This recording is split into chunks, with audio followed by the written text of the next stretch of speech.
The headlines: a foul stench causes South Coast sewage treatment plant workers to walk off the job. Bad loans down and profits up in new finance sector risk report. And West Indies play Pakistan in the quarterfinals at the Under-19 World Cup.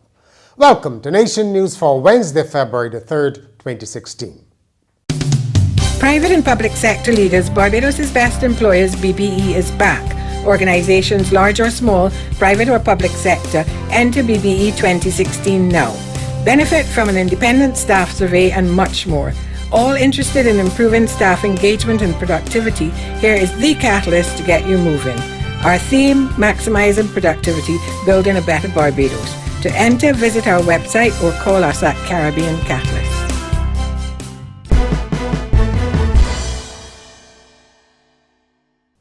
Workers at the South Coast sewage plant say a lingering foul stench forced them to walk off the job earlier.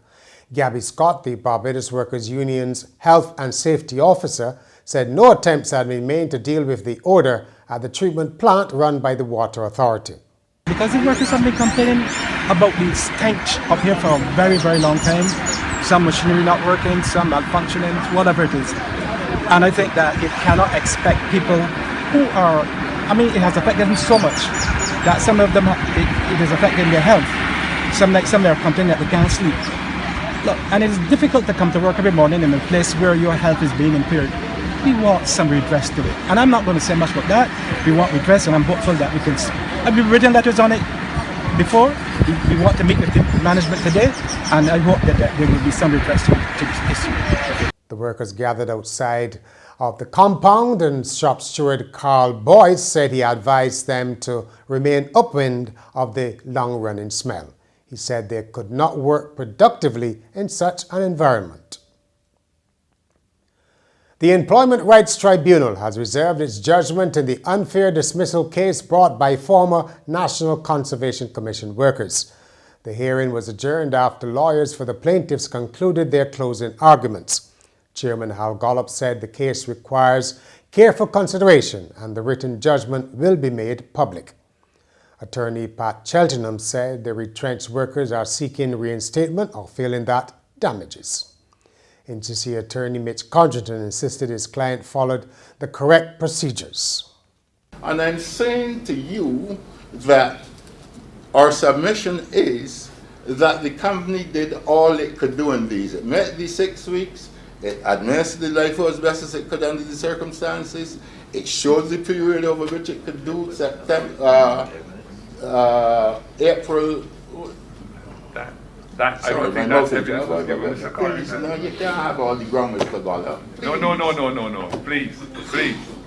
On the contrary, you can't give the evidence.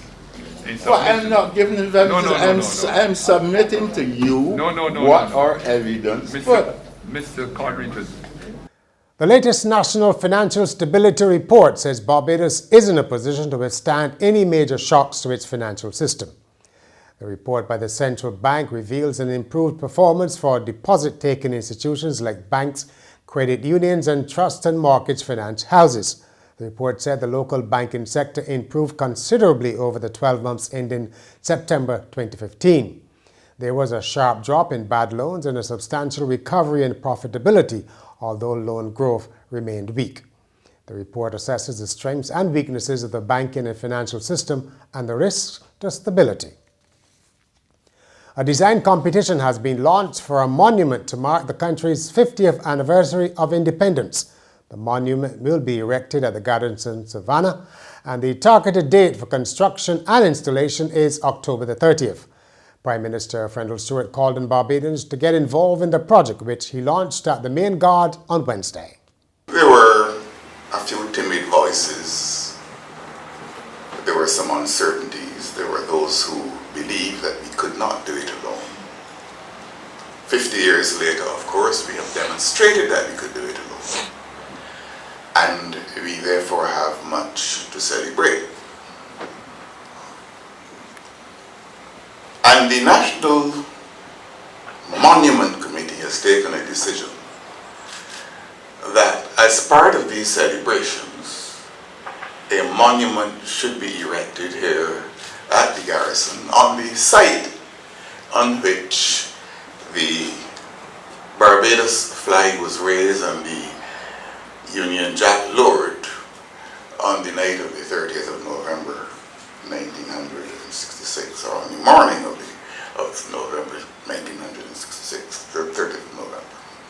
The CEO of the Queen Elizabeth Hospital says the hospital must cut costs since its budget is less than what is needed. Dr. Dexter James was speaking on Tuesday night at the first of 4 town hall meetings organised by the Health Ministry to discuss the best way to fund rising healthcare costs. Dr. James said government provides about $154 million to the QEH annually, but it actually needs about $190 million. He explained that earnings have improved to about $10 million, but the hospital is still not a massive money earner because of how the country's national health scheme model is set up.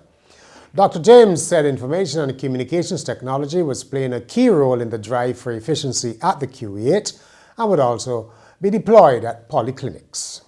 So to date, over the last 4 years, the imaging studies done within the X-ray department are all digitized. And once they're digitized, they're available to our doctors real-time and even remotely. So that our doctors on the wards or even at their homes can, with the privileges, log into the system and actually see images and give diagnosis from the home.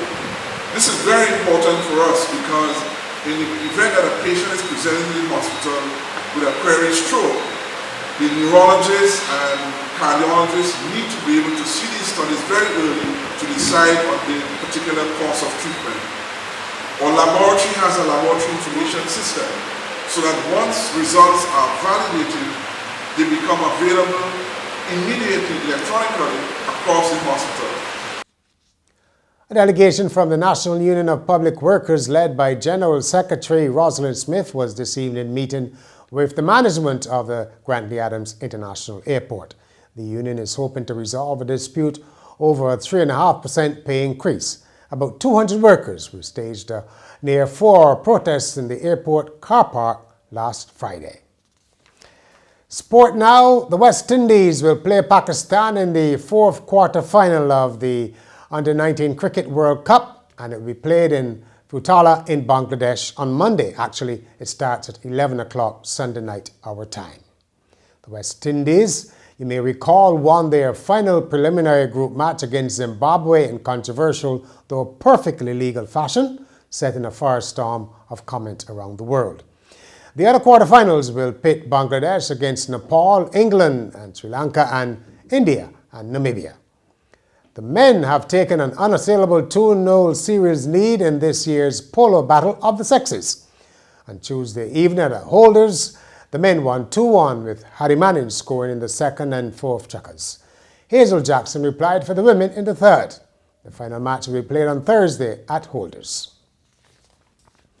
And finally, a couple who sought permission to get married in a local cemetery in the American state of Kansas will have to find another venue to proclaim their undying love. Abby Stetzer told a local newspaper in an email she thought the cemetery would provide a nice, memorable venue for a Halloween evening wedding in the fall. But the local Parks and Recreation Department denied the request about a week after she submitted her proposal. A spokesman said the cemetery wedding just wasn't a good idea, particularly if a funeral was also scheduled for that day. Now, would you get married in a cemetery, or would you even attend a ceremony in such a setting? That's Nation News for Wednesday. For more news, log on to nationnews.com as well as YouTube, Facebook and Twitter. And remember to pick up your Daily Nation on Thursday or subscribe to our e-paper.